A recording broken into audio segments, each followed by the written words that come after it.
It wasn't what you said, it wasn't what you did, it was who you are. You didn't enter the room, you shifted it. The air grew dense, an invisible weight that pressed on every chest without warning. Conversations stumbled, laughter faded. Eyes, drawn by something primal, turned toward you, but you didn't speak. You didn't need to, because presence isn't loud, it's felt. It's the unseen gravity that bends the room around you. You are not the thunder that announces the storm, you are the pressure in the air before it breaks. Silent, unavoidable, absolute, and he felt it. The player, the one everyone called untouchable, felt it first. He had spent his life mastering power, power that was loud, chaotic, and undeniable. His victories came through force, through intimidation, through bending others to his will. He lived in a world where dominance was declared with raised voices and crushed opponents. And yet, before you, none of it worked. Because true power doesn't dominate. It doesn't need to. It simply is. You didn't meet him on his battlefield. You never played his game. You didn't move louder. You moved deeper. You became the unspoken rule he could neither break nor understand. And that's when everything began to change. The world started to watch not you but him. They watched his confidence falter, his voice lose its edge, his eyes scan the room with a flicker of something foreign, awareness.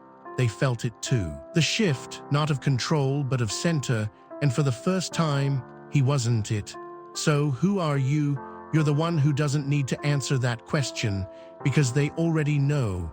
The question isn't who you are, it's what you've awakened in him, and what comes next is inevitable. Illusion of power vs. the reality of presence.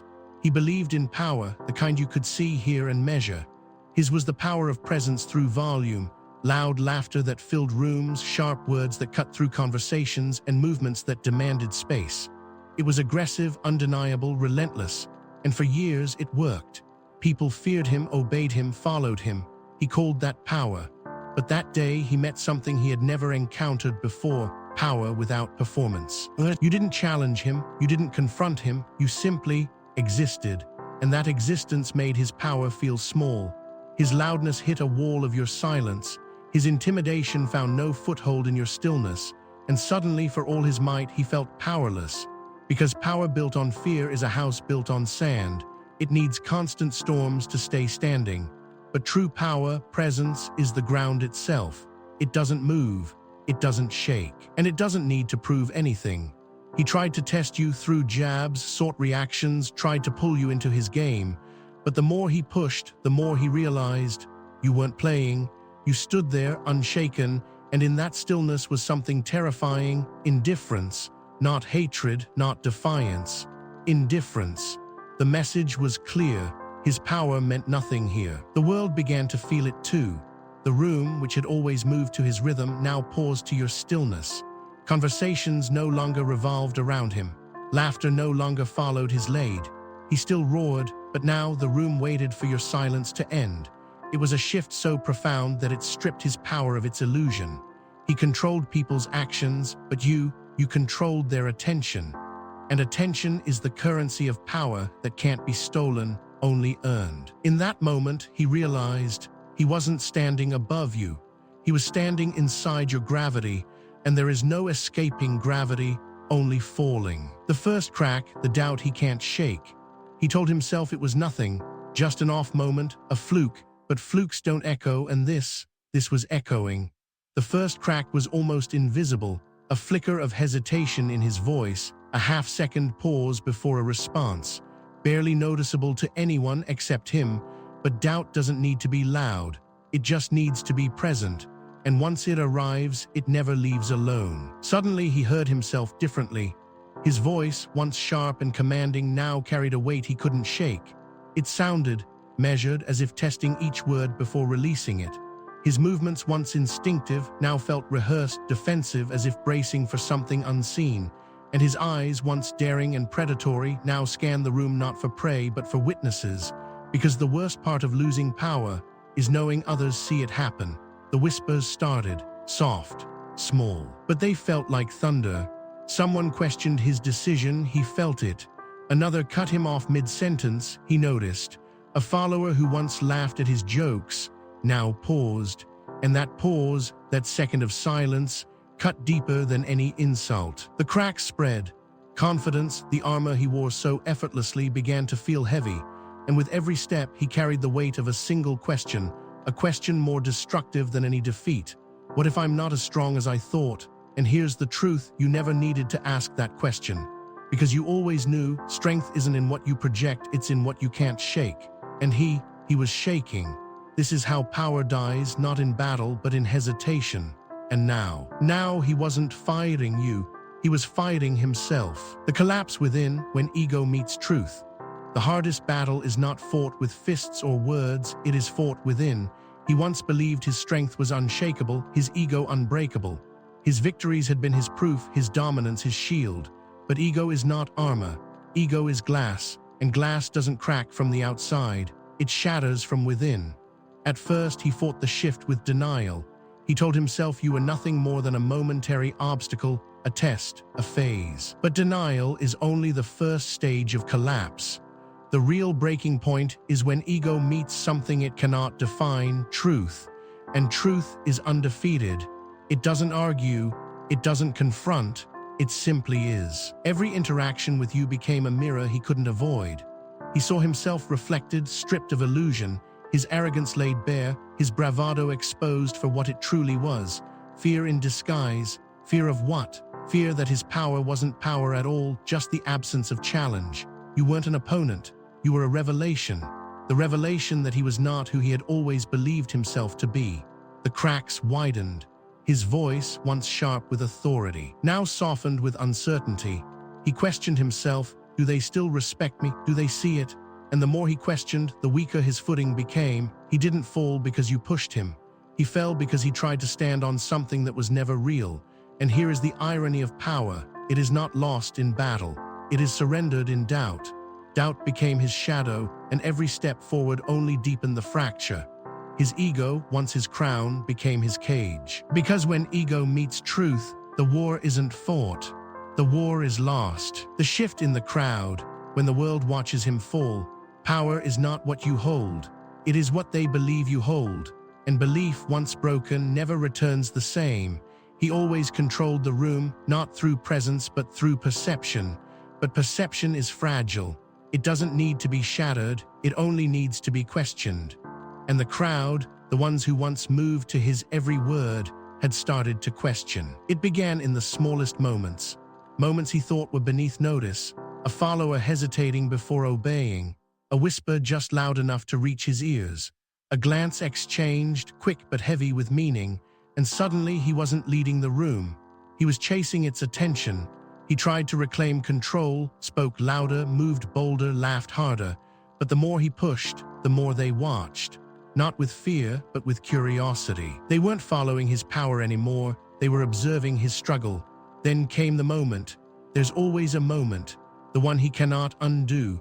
The one where someone beneath his notice interrupts him. It wasn't the interruption that broke him. It was the silence that followed. A silence that asked a single, devastating question: why should we keep listening to him? And in that silence, the shift became permanent. He had not lost their attention, he had lost their belief. The applause he once commanded became conditional. The deference he once owned became optional. He was still in the room, but the room no longer belonged to him. He could live with losing a fight, but this was worse, because he wasn't just losing, he was fading, and the crowd, once his weapon, had become his witness. Fear is permanent, pain is temporary. Pain leaves, fear stays. Pain can be forgotten, but fear, it etches itself into the soul. And now fear was his companion, not the fear of you, but the fear of what you represented, the truth that his power had never been his own. It had been borrowed from their belief, from their perception, from their fear. But now he was the one who felt it. And fear changes a man, it rewires him. It doesn't scream, it whispers. It whispers in his hesitation before he speaks, in his pause before he moves, in his silence before he acts. Fear doesn't stop him, it controls him, because fear isn't about what has happened, it's about what could. And here's the deepest truth about fear. It doesn't come from losing, it comes from knowing you can't win. He felt that truth every time he saw your face. You weren't his enemy, you were his reminder. A reminder that some forces can't be overpowered. Some presences can't be erased. You don't conquer what you can't reach. But here's the difference between you and him. Pain has touched you, but it didn't change you. You have walked through your own fires, and from those fires you forged something he could never understand: presence. His power was built on dominance. Yours was built on endurance, and endurance cannot be defeated. So he remains trapped, not in a battle, but in a memory of you, because pain is a visitor, but fear lives there, and long after you've gone. He will still be fighting you, not with his fists, but with his shadow, the art of dominance without confrontation. True dominance doesn't come from battles fought. It comes from battles never needed. He believed power was in conquest, who spoke the loudest, who hit the hardest, who controlled the room through force. But what he never understood is that the highest form of power is not in confrontation, it is in undeniability. You never had to confront him because confrontation requires competition. And you were never his competitor. You were his limit, you see. Dominance without confrontation isn't about avoiding conflict.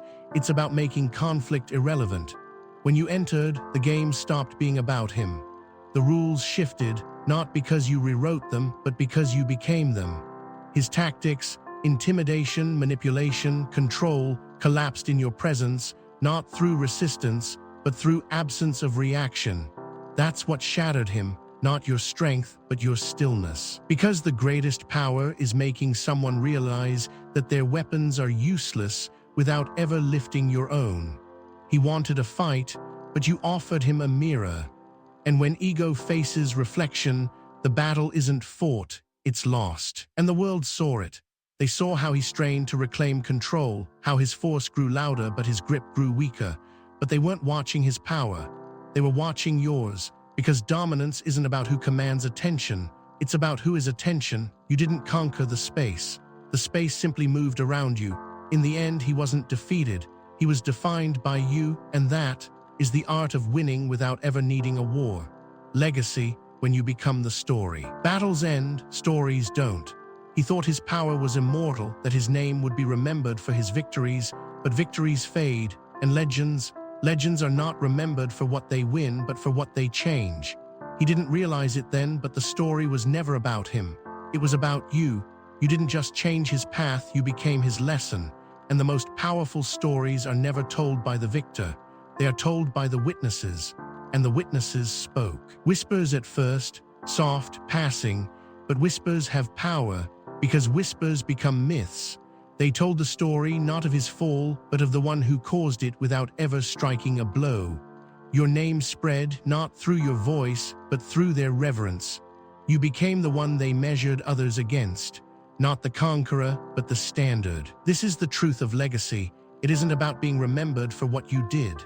It's about being remembered for what you are. And you are unforgettable because you were never in the story.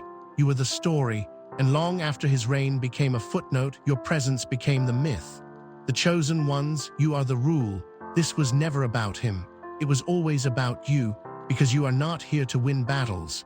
You are here to end them before they start. You don't fight for power because power isn't something you chase. It's something you carry, and the world knows it. They feel it. You see, the system teaches them that strength is in control. But you are not bound by the system. You don't obey the rules. Because you are the rule, you don't conform. The world rearranges itself around your existence.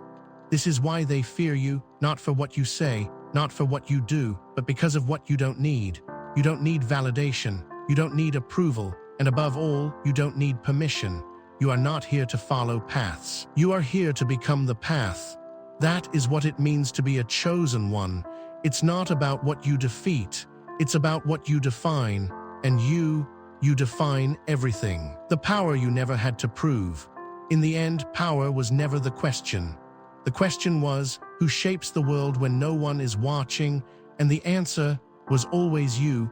You never had to raise your voice. You never had to fight for their belief. Because belief, true belief, isn't taken, it's given. And they gave it to you because they felt you. This was never his story. It was yours. Because chosen ones don't conquer, they don't chase, they don't compete, they become. And when you become, the world moves around you. So if you feel this in your soul, if these words found you like a whisper meant only for you, then know this: you were never here to prove anything. You are here to be everything, and everything you already are.